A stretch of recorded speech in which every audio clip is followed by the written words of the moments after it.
Alright friends, so मैंने ये movie series देखी रिसेंटली नेटफ्लिक्स पे and I am really excited to share with you guys. एक इसका नाम एक्चुअली है the woman in the house across the street looking for a friend who has some plumbing issues.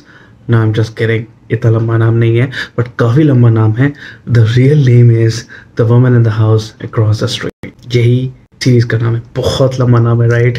Well let's cut it short and इसको हम the woman in the house कह सकते हैं right. ये जिस पर्टिकुलर कॉन्सेप्ट पे आधारित है उसी कॉन्सेप्ट पे सिमिलरली एक मूवी लास्ट रिलीज हुई थी, उसका मैंने रिव्यू दिया हुआ है, चैनल पे देख सकते हो।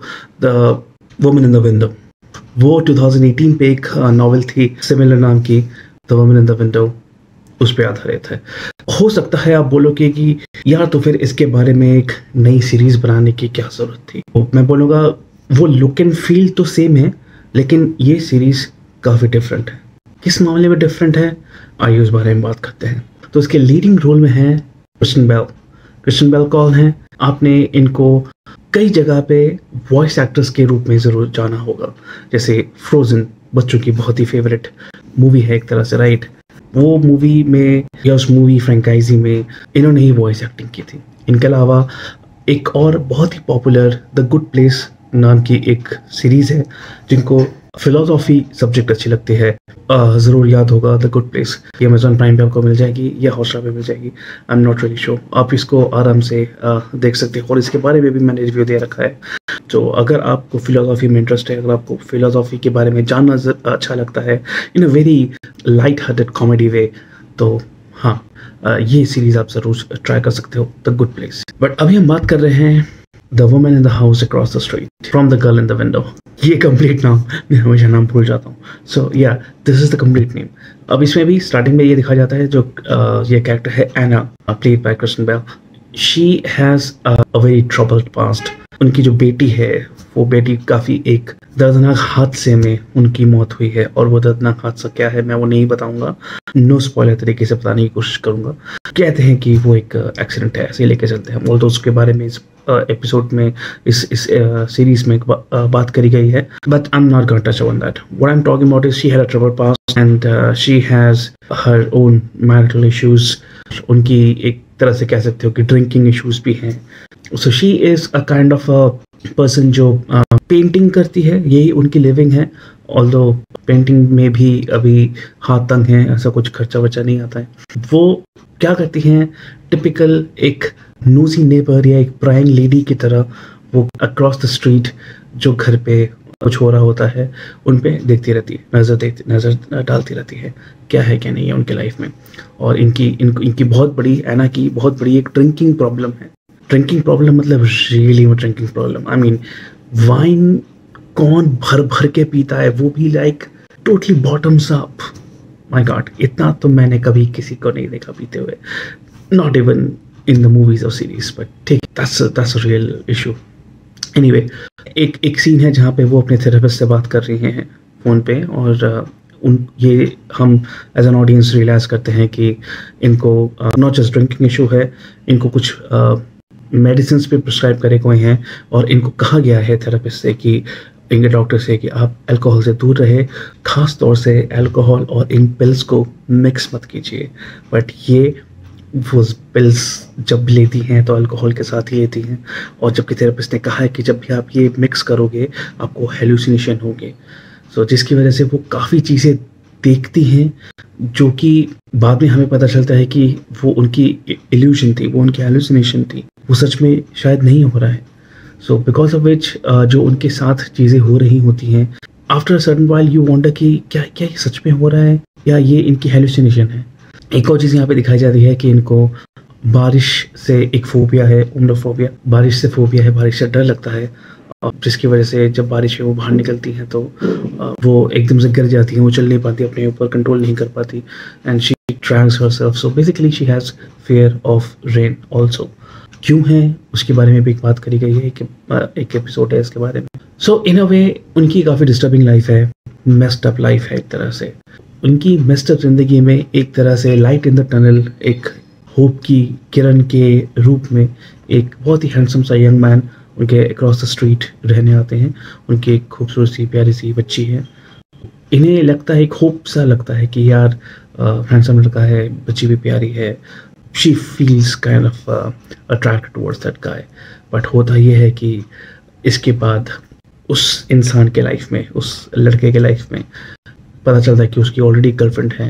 तब ये लेडी एना रियलाइज़ करती है कि देखती है रादर, क्योंकि उनको तो वो कंटिन्यूसली देखती रहती है, राइट, प्राइम आइज देखती रहती हैं कि इनके घर में क्या क्या हो रहा है, क्या नहीं हो रहा। सो वो एक तरह से थोड़ी सी इनसिक्योर, थोड़ी सी जेलस होती है उस गर्लफ्रेंड से, उस नेबर की गर्लफ्रेंड से।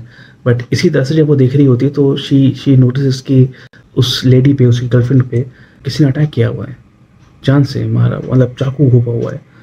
और बाद में जब वो पुलिस को फ़ोन करती है, कंप्लेन करती है, पुलिस कहती है कि ऐसा तो कुछ भी नहीं हुआ है, she was an air hostess and she has gone to some country. तो क्या वाकई में मर्डर हुआ था, क्या मर्डर नहीं हुआ था? वहाँ से ये चीज़ें शुरू होती है एक तरह से, वहाँ से ये एपिसोड पिकअप कर ले, ये कहानी पिकअप कर लेती है। बट इस कहानी तक के मोड़ पे आते आते थोड़ी बहुत आपको कंफ्यूजन होगी कि ये सीरीज़ कहना क्या चाहती है। क्या ये रोम कॉम है?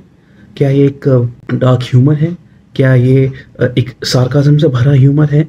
क्या ये व्यंग कसना है सोसाइटी पे? तो आपको समझ नहीं आता कि इसका जॉनरा क्या है। तो जब तक और ऐसा लगता है कि जो इसके फिल्म मेकर्स हैं वो दे आर कन्फ्यूज कि इसका जॉनरा क्या रखे, क्योंकि एक तरह से ये हर एक जॉनरा में dark comedy, satire, sarcasm, rom com, इन सबको हल्का हल्का टच करती हैं। ऐसा लगता है कि एक फ़नी तरीके से दिखाने की कोशिश कर रहे हैं, लेकिन वो फ़नी है नहीं। मुझे तो हंसी नहीं आई। आई मीन इसको सार्काज़म तरीके से भी अगर मैं ह्यूमर लेके चलूँ तो भी सार्काज़म के तरीके से भी ये ह्यूमर मुझे हंसा नहीं पाया।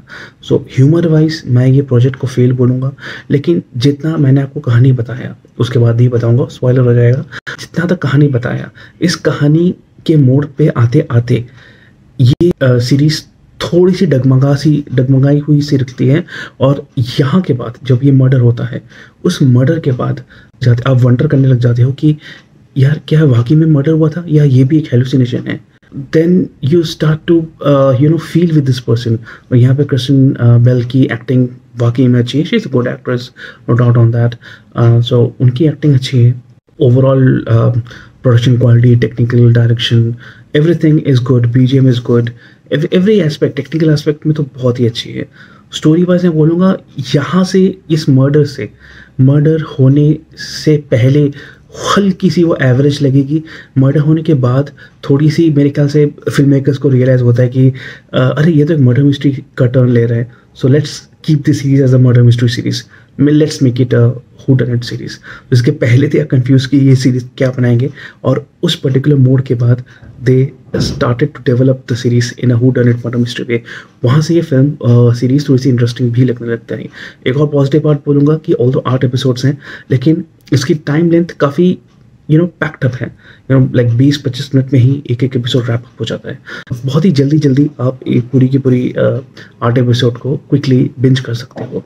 मैं एक फ्लॉ ज़रूर बोलूँगा, जो लास्ट का फिनाले है, एक तरह से फिनाले एपिसोड, 8th एपिसोड, वो एक तरह से काइंड ऑफ एक्स्ट्रा ही लगा मुझे, क्योंकि in a very early state of the 8th episode, final episode, ये रिवील हो जाता है कि ये क्राइम कौन कर रहा है, ये मर्डर्स किसने किए, मर्डर्स हुए हैं यहाँ पे। So I am not gonna reveal कि और कौन कौन से मर्डर्स हुए हैं और किस किस के मर्डर हुए हैं, बट बहुत सारे मर्डर्स हैं इसमें murders. Now what happens after that once the story plot is revealed, that climax is revealed, that suspense is revealed कि इसके बाद यही culprit है। So you are flabbergasted that shit, this is the killer। I mean पूरा जो एक drama create किया था, एक मोमेंटम क्रिएट किया था of suspense, that falls flat when you realize that this person is the killer। It's a face palm moment। मैं तो हंस पड़ा था honestly, that seriously you want me to buy this point, this person is the killer। So ऐसा ही आपको I'm sure feel होगा when it will be revealed। I'm sure आप guess नहीं कर सकते, although overall थोड़ी बहुत प्रेडिक्टेबल है, बट ये पार्ट खास तौर से कि the main culprit, the main murder कौन है, वहाँ पे ये कोई नहीं गेस कर सकता, क्योंकि बहुत ही वियर्ड है ये। बट उसके बाद ये पूरी की पूरी series again it falls flat. क्योंकि फिर जो भी चीज़ें होती हैं it doesn't make sense. मेरे ख्याल से they want to make a season 2 out of it, and that's why they were creating a platform for the next season.